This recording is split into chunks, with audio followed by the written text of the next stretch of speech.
In October 1994, a tragic story gripped the entire United States.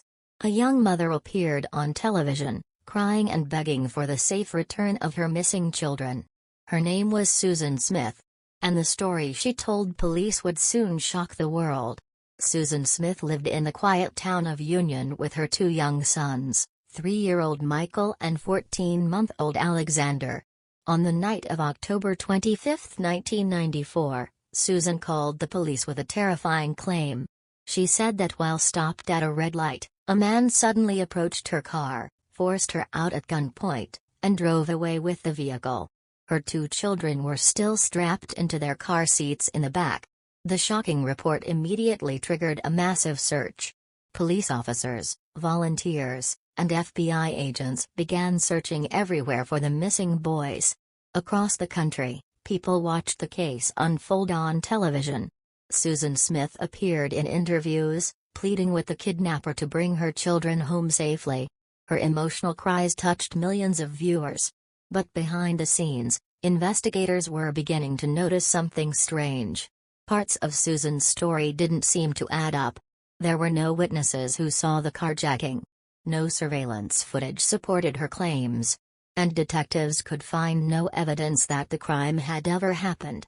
As the investigation continued, police began to focus their attention on Susan herself.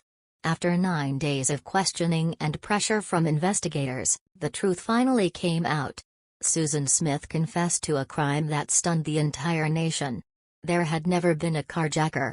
Instead, that night she had driven to a nearby lake called John D. Long Lake. Her two young sons were still strapped into their car seats in the back of the vehicle. In the darkness of the night, she allowed the car to roll into the water. The vehicle slowly sank beneath the surface of the lake. Inside were Michael and Alexander. The heartbreaking discovery devastated the nation.